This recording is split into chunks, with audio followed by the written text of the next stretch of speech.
Ustaz, gimana caranya makai sosmed yang bijak? Kadang anak-anak muda lebih nyaman lama-lama di depan handphone daripada lama-lama di surau atau di masjid. Saya nggak bisa ngelarang jangan pakai handphone, jangan pakai handphone, jangan pakai YouTube, jangan pakai Facebook. Sedangkan jamaah kenal Ustadz kan dari YouTube. Betul? Oleh sebab itu, robahlah tontonan menjadi tuntunan. Mudah-mudahan ibu-ibu yang hadir malam ini berhenti nonton sinetron Korea. Siapa yang suka nonton Korea, nanti matinya di akhirat dibangkitkan bersama Jet Li dan Chow Yun Fat. Itu kan Cina Pak Ustadz. Ya, dekat-dekat sama Siti. Siapa yang suka nonton Bollywood, nanti di akhirat bersama dengan Amitabh Bachchan dan Sanjay Dutt. Rani Mukherjee, Coach Tahe, Kabikaci, Kabigam. Hafal juga Ustadz itu ternyata. Oleh sebab itu maka kalaupun mau pakai gadget, pakailah Quran digital.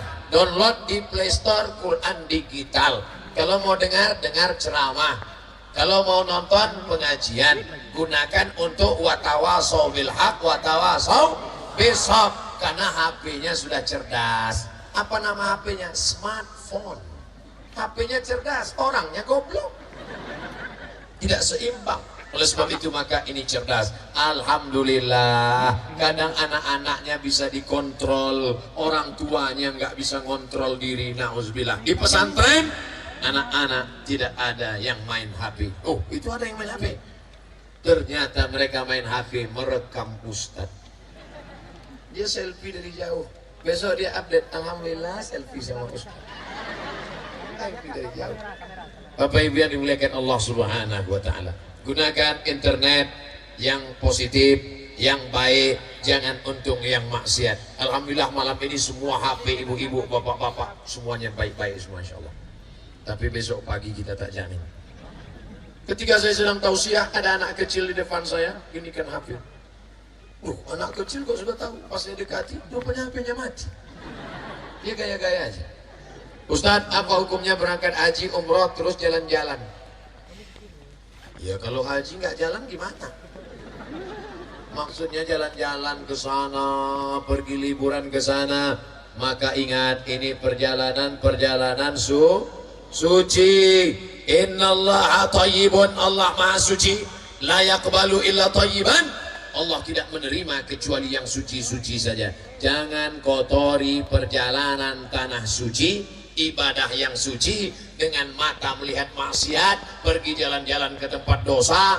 Ingat, Allah sudah berikan engkau rezeki yang halal, diberikan Allah tempat tanah haram. Jangan sampai kau jadikan yang halal menjadi haram.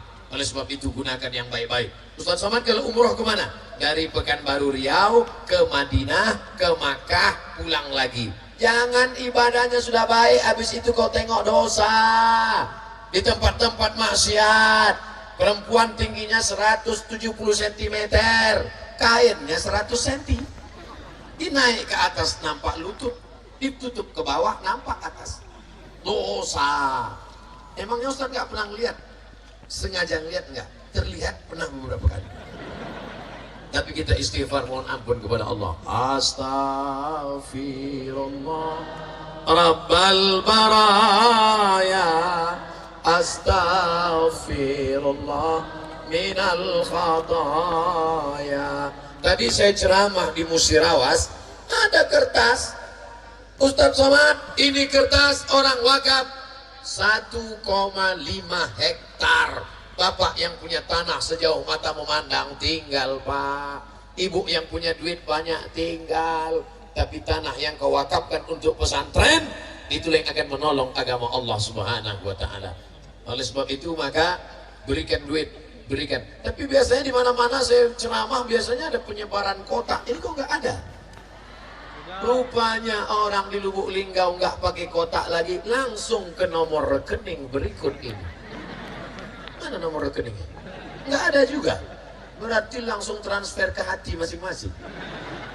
Bapak Ibu yang dimuliakan Allah Subhanahu wa taala. Saya tidak maksa Bapak Ibu untuk sedekah. Bapak-bapak, ibu-ibu yang nggak mau sedekah nggak apa-apa. Andai ibu mati, Ibu mati. Ibu ini suka asal dapat gaji 13 beli cincin, dapat uang tunjangan luar kota beli cincin, dapat uang tunjangan beli cincin. Begitu meninggal dunia, cincin ibu akan diambil bapak untuk modal kawin lagi. Mau? Nah, serahkan cincinnya untuk pembangunan pondok pesantren, pembangunan lokal, pembangunan. Itulah yang menolong dia. Ustadz ini nggak enak terus ceramahnya. Setiap cerita yang mati pasti perempuan. Oke, kalau gitu kita balik. Sekarang bapak yang mati. Setuju?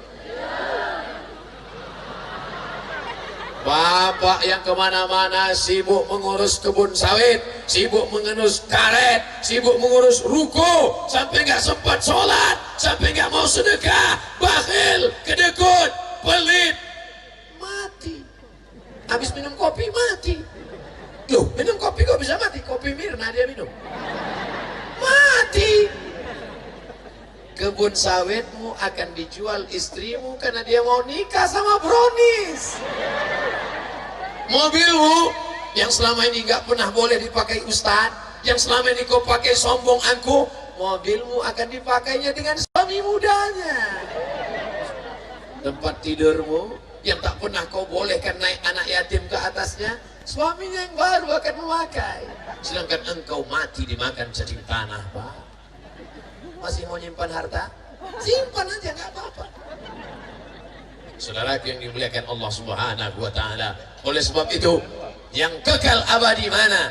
Tuh yang sempat menjadi lokal kelas belajar, anak-anak santri belajar di dalam. Engkau mati dimakan cacing tanah, engkau meninggal dunia, tapi mereka belajar pagi, petang, siang, malam, baca Quran mereka di masjid, mengalir pahalanya ke makam engkau seperti tetesan embun di tengah gurun pasir yang panas. Mau sedekah? Silakan. Yang nggak mau, apa-apa. Tapi ingat, tiba-tiba lagi ngitung duit, ah, mati. Begitu engkau mati, langsung istrinya nangis, Papa. Ibu nangis kenapa? Warisannya dikit, Pak Ustaz. Tapi ada ibu-ibu saat suaminya meninggal, dia diam aja. Ibu nggak nangis? Enggak, Pak Ustaz. Kenapa? Memang udah lama aku tunggu. Ingat, kejahatan terjadi bukan hanya karena ada niat dari pelakunya, tapi karena ada kesempatan. Waspadalah. Yang kekal abadi hanyalah berapa sak semen. Yang kekal abadi batu kerikil, batu bata. Yang kekal abadi tanah. Ustadz Somad ini sahabat kami, bapaknya dulu punya tanah 1 hektar di tepi pesantren ini, dan dia jual setengah harga. Maka setengah harga itu mengalir ke makamnya walaupun sudah mati dimakan cacing tanah. Itulah yang akan kekal abadi, saudaraku. Jubah kesayangan Abdul Somad ini nanti kalau pulang saya pakai, saya ceramah di Pekanbaru. Ustadz jubah baru, lubuk ini. Ini sorban akan saya bawa pulang. Cuman saya bingung kalau bawa pulang gimana bawanya biar supaya tetap kayak gini. Sampai di Pekanbaru nanti ngikat ulangnya saya bingung. Sorban kesayangan Ustadz Somad, jubah kesayangan Ustadz Somad. Tapi kalau Ustadz Somad mati, apakah ini akan dibawa? Tinggal datang dokter dari puskesmas merasa leher. Wah, detak jantungnya sudah nggak ada. Hidungnya napas nggak ada. Jadi gimana, Dok? Bungkus. Seragam polisi lepas, seragam tentara lepas, seragam pemuda Pancasila lepas, seragam Ustadz Somad lepas. Hanya kain yang tidak dijahit diletakkan engkau di sana, digulung, diikat macam dodol, masuk ke dalam tanah. Ini liang lahat, orang akan melihat dari atas menengok ke bawah. Itulah tempat selama ini kau disanjung-sanjung, tapi sampai masanya kau hanya setumpuk daging menjadi santapan cacing tanah. Yang tetap mengalir hanyalah sodako, bukan Somad. Ustadz, bagaimana kita santri bisa pintar ilmu agama seperti Ustadz? Ini ngejek ini. Masa dia bilang pintar agama seperti Ustadz? Kalau mau pintar ilmu agama seperti siapa? Seperti Qori kita tadi. Kalau mau pintar agama seperti siapa? Seperti Habib Mahdi bin Syihab. Beliau dari Darul Mustafa, murid langsung dari Habib Umar bin Hafiz. Kalau mau pintar agama seperti siapa? Seperti Kiai Haji. Yang dari mana Kiai belajar? Dari Universitas Al-Ahqaf Yaman. Ustaz Somad belajarnya, ini pertanyaannya ini kurang berkualitas. Ustaz Somad cuman pulang dari belajar, pesantren tidak tamat, habis itu belajar, serius belajar karena tak ada duit, biar supaya dapat beasiswa, habis itu pulang ceramah, kebetulan ceramah direkam di internet, begitu diupload sering diusir orang, pergi ke Bali diusir, ke Hong Kong diusir, akhirnya viral, udah itu aja. Viral sebelum kawin lagi. Ustadz, saya udah diancam sama ibu-ibu. Ustadz akan tetap kami datang ngaji sama Ustadz dengan syarat 2. Jangan sampai Ustadz, ancamannya luar biasa. Makanya saya ngiri-ngiri juga nih. Bagaimana mendidik anak supaya menjadi hafiz Quran Pak Ustadz? Ada nggak tips jitu dan top? Masukkanlah ke pesantren. Itu yang kubahas dari tadi kan. Masukkan pesantren. Apa susahnya? Bawa, letakkan pesantren. Ada pesantren yang anak-anak bisa hafal Quran. Pesantren kita sekaligus di sini semua dia pelajari. Nahu, sharaf, mantik, balaghah, ma'ani, bayan, tajwid, fikih, qaidul fikih, usul fikih, Quran. Masukkan anak ke pesantren. Tidak ada alasan lain zaman sekarang. Dulu yang merusak kepala Abdul Somad ini tidak banyak. Cuma 5. Unyil, Ucrit, Usro, Pak Oga, Pak Raden. Sekarang kepala anak saya dirusak oleh siapa? Batman, Wonder Woman, Spiderman, Cicakman. Na'udzubillah. Yang paling agak baik Upin Ipin. Itu pun ada yang nggak baik satu, Bang Saleh. Oleh sebab itu maka ini mesti kita jaga. Sekarang ada film animasi yang mendidik, namanya Nusa. Tonton Nusa. Nusa itu mendidik, ada pesan-pesan dakwah di dalamnya. Mudah-mudahan nanti akan lahir santri-santri Ar-Risalah yang bisa membuat cerita, yang bisa membuat animasi seperti Nusa nanti di masa akan datang, insyaallah. Amin. Anak-anak kan gak mungkin kita panggil anak-anak kecil. Coba panggilkan anak-anak TK. Ustaz Somad suruh ceramah di depan anak TK. Ya ayyuhallazina amanu anak TK. Mereka gak mau dengar ceramah. Tapi coba adik-adik pandai menggambar animasi. Coba buat gambar. Sholat berjamaah itu penting untuk anak TK. Imamnya Batman, muazzinnya Naruto, Qorinya Superman, Wonder Woman pakai jilbab, Catwoman pakai baju panjang. Oh, itu luar biasa. Hulk pakai sarung. Pasti anak-anak suka, betul? Bilisani qaumihi, dakwah itu dengan bahasa kaumnya. Bahasa kaum. Saya pernah diundang di TK. Berikut ini mari kita dengarkan tausiah yang akan disampaikan oleh Al-Mukarram Haji Abdul Somad LCMA, S1 dari Al-Azhar, S2 dari Maroko, dosen UIN Suska. Satu pun anak TK nggak ada yang peduli. Semua mereka bergurau. Sampai akhirnya saya ceramah di depan mereka. Assalamualaikum warahmatullah. Nggak ada yang peduli. Nggak ada yang kenal. Sampai akhirnya saya bingung, saya panggil kepala sekolahnya. Ibu kepala TK, sini ibu. Ini nampaknya kalau buaya sudah ngamuk, pawangnya harus dipanggil. Ibu tolong, ibunya kecil. Apa kata ibu? Anak-anak tenang semua ya. Anak-anak tenang ya. Tenang semuanya. Oleh sebab itu maka wa fawqa kulli dzi ilmin alim. Di atas langit masih adalah langit. Ustadz, bagaimana masyarakat awam kita kan diajari mencintai Nabi dengan menghadiri solawat-solawat, majelis-majelis, tapi kadang kita masih ragu, apakah yang kami lakukan ini benar apa salah? Jangan-jangan ini bid'ah. Iya juga ya. Mau bid'ah. Maulid bid'ah. Maulid bid'ah. Kalau maulid bid'ah berarti yang buat maulid masuk neraka, yang ngundang masuk neraka, yang datang masuk neraka, yang paling panas nerakanya yang ceramah. Nabi Muhammad Shallallahu Alaihi Wasallam pernah nggak mengenang hari lahirnya? Saya tanya, Bapak, Ibu, Nabi Muhammad pernah nggak mengenang hari lahirnya? Nabi ditanya, kenapa engkau puasa hari Senin ya Rasulullah? Apa jawab Nabi? Zaka yauma wulidtu, hari Senin aku lahir. Kita kumpul malam ini mengenang apa nih? Mengenang kelahiran. Maulid itu artinya kelahiran. Mengenang kelahiran Nabi Muhammad. Nabi Muhammad mengenang kelahirannya seminggu sekali setiap hari Senin. Kalau seminggu sekali boleh diperingati, apalagi setahun sekali. Kalau tidak ada maulid, masyarakat tidak kenal dengan Muhammad Sallallahu Alaihi Wasallam. Kalau tidak ada maulid, maulid ajang silaturahim. Andai tidak ada maulid, saya nggak mungkin ketemu dengan Abah Syafi Saiful Hadi, Kiai Haji Saiful Hadi. Kalau tidak ada maulid, tidak mungkin saya jumpa dengan Pak Bupati dan Wali Kota yang bersedia menjadi supir bis. Kalau tidak ada maulid, tidak mungkin saya ketemu dengan pemuda Pancasila dari Linggau. Kalau tidak ada maulid, tak mungkin saya ketemu. Maka pahami maulid itu adalah ajang wadah silaturahim. Itu muji-muji Nabi pakai nasihat itu kenapa? Kenapa mesti muji-muji Nabi?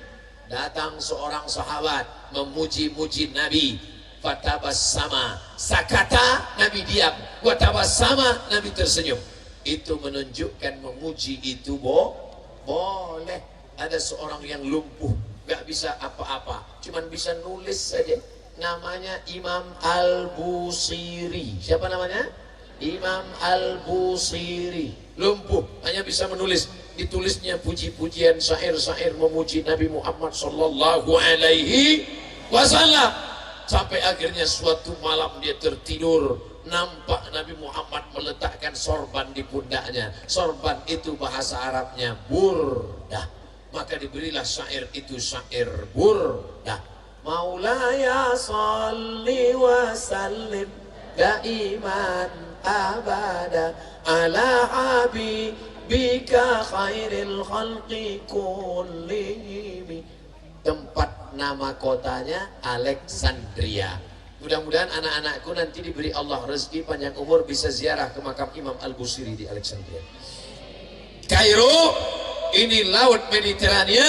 Dari Kairo ke Mediterania 200 km, naik mobil 3 jam sampai ke makam Imam Al-Busiri. Kota Alexandria didirikan oleh seorang raja bernama Alexander the Great. Alexander membuat kota Alexandria. Somad kalau membuat kota, Somalia.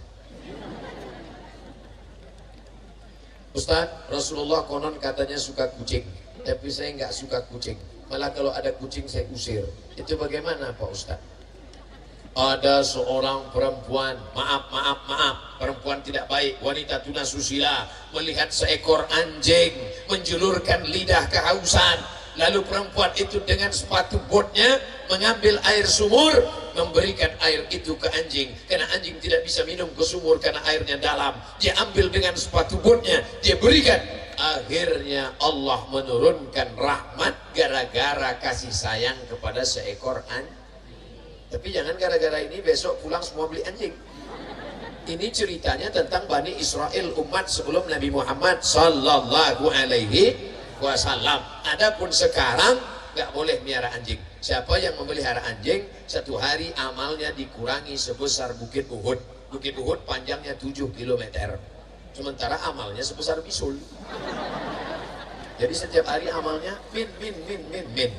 Siapa yang memelihara anjing, maka malaikat tidak masuk ke rumahnya. Innal malaikata, malaikat tidak masuk ke dalam rumah yang ada anjing. Malaikat yang tidak masuk itu malaikat rahmat, malaikat maut masuk. Cerita tentang anjing diberi minum oleh seorang wanita tunasusila yang ingin diambil iktibar pelajarannya kasih sayang kepada hewan. Makanya jangan kasih benci. Makanya kalau ada kucing, saya alergi Pak Ustadz. Setiap ada kena bulu kucing, bersin-bersin. Ambil tulang ikan, tulang ayam, nasi, berikan pada dia. Maka turun rahmat Allah Subhanahu wa ta'ala. Ada seorang laki-laki mengambil obor, dia nyalakan obor ke pohon. Di pohon itu ada semut, sarang semut. Akhirnya semut lari semut. Dia takut-takuti dengan obor. Nabi marah. Apa kata Nabi? La yu'azzibu bin nar illa rabbun nar. Tidak boleh menyakiti api, tidak boleh menyakiti semut dengan api kecuali rabbun nar, Allah pemilik api. Jangan sakiti binatang. Ini kalau sudah mega maulid di pesantren Ar-Risalah, puluhan ekor kambing datang Pak Ustadz, sedekah dari kaum muslimin muslimat. Tiba-tiba ada yang nakal, dia ambil setrum listrik, dia setrum kambing. Boleh? Gak boleh. Mesti dipotong dengan pisau yang tajam. Idza dzabhtum fa ahsinul dzabha. Kalau kalian menyembelih dengan baik. Bagaimana menyembelih dengan baik? Tajamkan pisaunya, sebut nama Allah, bismillahi Allahu akbar. Jangan potong dia pakai listrik. Jangan tembak pakai, ada pistol tembak. Bam. Jangan. Makanya ada orang nelpon saya, Assalamualaikum Ustaz Somad. Waalaikumsalam. Ini ada kambing baru ditabrak truk Pak Ustaz. Boleh kami potong Pak Ustaz? Cepat potong. Udah selesai dia tutup api, baru saya mikir, itu kambing punya siapa? Jangan-jangan punya orang dia potong. Yakinkan dulu punya kamu atau punya pemiliknya. Pak udah mau mati, potong ya, potong. Setelah dipotong bayar dulu katanya. Saudaraku yang dimuliakan Allah Subhanahu wa ta'ala, ada seorang laki-laki membawa pisau, lalu dia potongkan ke kambing. Sebelum dia potong, dia asah di depan mata kambing. Pisau tumpul, dia asah di depan mata kambing. Marah Nabi. Apa kata Nabi? Aturidu antumitaha mau ta'atin? Kamu mau menyakiti binatang ini? Kamu mau menganiaya binatang? Tidak boleh mengasah pisau di depan mata kambing. Pucat kambing itu melihat pisau. Artinya apa? Sedangkan meneror kambing nggak boleh, apalagi meneror Ustadz yang macam. Ustadz kalau macam-macam. Nah, jangan sakiti binatang. Kalau nggak suka sama kucing, jangan tendang kucing, jangan siram kucing. Ini orang luar biasa. Saya melihat ada kiriman video di WhatsApp, ada video di YouTube. Kucing disiram pakai air panas, kucing disiram pakai bensin, dibakar.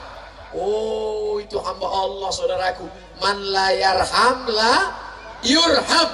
Siapa yang tidak ada rasa kasih sayang dalam hatinya, maka Allah tak sayang pada dia. Ar-rahimuna yarhamuhumur rahman, irhamu man fil ardi yarhamkum man fis sama. Allah hanya mencurahkan kasih sayang kalau di hati itu ada kasih sayang. Pandanglah makhluk Allah dengan pandangan kasih sayang.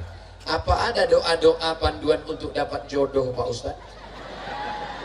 Bagi saya yang pendiam dan kurang pergaulan, jodoh itu rezeki atau enggak? Rezeki itu Allah yang ngatur atau kita? Kita. Loh kok kita Pak Ustaz? Ada usaha dari kita. Saya diberi Abah Kiai air minum. Air minum antara saya dengan Pak Wali itu air minum saya. Itu air minum saya. Itu takdir memang untuk saya. Tapi saya cuma ngelihat aja sambil buka mulut. Mau masuk ke mulut? Enggak, harus ada usaha. Buka botolnya, masukkan ke gelas, dekatkan ke mulut, bismillah. Yummy. Begitu juga dengan jodoh. Hai anak-anakku, kalian jangan takut, jodoh kalian sudah ada. Yang pacaran-pacaran, hai anak-anakku, jangan takut, jangan cemas, jangan ngeri, jangan takut. Jodoh kalian sudah ada. Kalau sudah jodoh tak akan ke mana. Nanti kalau sudah ketemu kasih tahu sama dia, Adinda, aku tak mencari engkau, kau pun tak mencari aku. Allah mempertemukan kita. Apa jawabannya? So sweet my honey. Tapi harus ada usaha. Jangan kau jual, kau obral harga dirimu. Jangan gara-gara ini usaha langsung update status. Bagi yang mau, ini nomor HP saya. Oh jangan, itu namanya banting harga. Lalu usahanya gimana? Datang ke kiai. Ustadz, saya murid Ustadz dulu Pak Ustadz. Ustadz masih ingat dengan saya? Ingat. Kamu kan mahasiswa saya dulu. Saya sudah tamat Pak Ustadz, alhamdulillah. Saya sudah kerja Pak Ustadz, alhamdulillah. Tapi belum nikah Pak Ustadz, nauzubillah. Ustadz, tolong carikan saya calon Pak Ustadz yang ada empat-empatnya, kaya, cantik, keturunan bangsawan, dan taat beragama. Kalau ada empat-empatnya, ngapain saya kasih ke kamu? Man talaba akhan bila aibin baqiya bila akhin.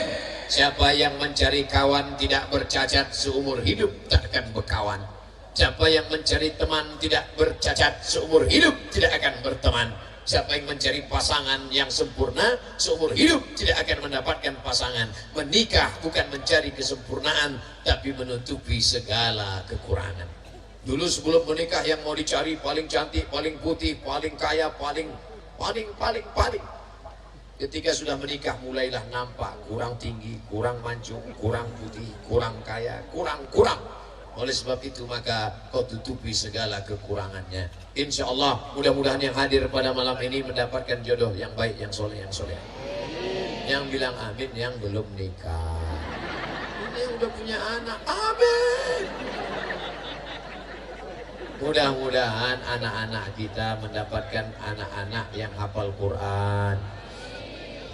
Ibu-ibu, bapak-bapak, nanti kalau datang anak muda meminang anak bapak ibu, tinggal tanya satu pertanyaan saja. Kamu tamat dari pesantren mana?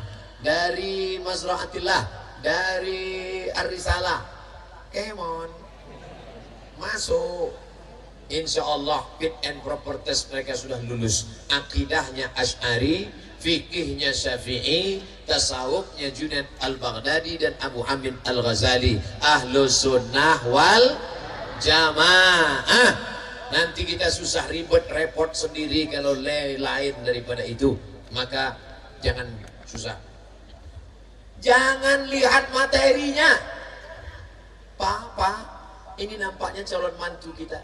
Begitu datang calon dibuka gorden dilihat, oh ini dia orangnya ini. Kata istrinya jangan, kata suaminya jangan buru-buru mas, kita lihat dulu. Enggak, ini dia. Akhirnya dinikahkanlah. Ternyata mobil yang mewah itu rental. Melarat. Ustadz Somad dulu saya sangka kalau nikah sama dia saya bahagia Pak Ustadz. Dulu waktu datang dia ganteng putih, waktu datang pakai mobil mewah. Ternyata Pak Ustadz setelah nikah sama dia tak ada bahagia. Gimana rasanya? Rasa tidur sama babi hutan. Kenapa? Enggak sholat. Mudah-mudahan yang hadir malam ini suami-suaminya yang belum sholat menjadi sholat insya Allah. Yang sudah sholat tapi baru sholat Jumat aja bertambah subuh, zuhur, asar, maghrib dan isya. Yang baru Idul Fitri, Idul Adha aja mudah-mudahan cepat mati. Janganlah Pak Ustaz. Nanti kalau dia meninggal saya jadi janda gimana? IGGI, Ikatan Janda-Janda Internasional. Saudaraku yang dimuliakan Allah Subhanahu wa Ta'ala, jangan takut pada yang tak ada, jangan cemas pada yang belum ada, karena yang maha ada, maha kuasa membuat yang tidak ada menjadi ada. Innama amruhu iza arada syai'an ayyakula lahu kun. Tapi harus ada usaha, tawakal dan doa. Doa silahul mu'min. Doa itu senjatanya orang-orang yang beriman. Ini ada habaib bersama kita. Ustadz Somad ceramah, tapi selesai ceramah jangan pulang, jangan bubar dulu. Ada barokah, kita masih ada mendengarkan hadrah, ada solawat, ada munsyid. Habib Mahdi akan menyampaikan beberapa nasyid, kita akan dengarkan. Habis itu baru kita berdoa. Puncak daripada kajian adalah doa. Puncak dari barokah Maulidur Rasul bukan tausiahnya. Tausiah itu watawasau bil haq watawasau bis shawab, tapi ada pada doa. Saya sendiri pun datang kemari ngalap barokah Abah Kiai, ngalap barokah Habib dan doa. Tadi saya mulai pukul 9 kurang 15, sekarang jam 10 lewat 15. Ternyata kita sudah bersama 90 menit. 90 menit bersama Ustadz Abdul Somad. Nanti kalau ada yang nanya, dari mana? Pesantren Ar-Risalah. Siapa yang ceramah? Qul huwallahu ahad, Allahus somad. Apa isi ceramahnya? Entah, aku pun gak ingat. Pokoknya 90 menit dari dia malam ceramah. Terus apa yang kau ingat? Pokoknya yang kau ingat dia udah pakai jubah dan sorban sekarang. Terima kasih segala perhatian. Mohon maaf segala kesilapan dan kekhilafan. Kita ikuti doa, kita dengarkan nasyid baik-baik. Mudah-mudahan barokah acara ini insya Allah. Amin. Terima kasih segala perhatian. Mohon maaf segala kesilapan. Wassalamualaikum warahmatullahi wabarakatuh.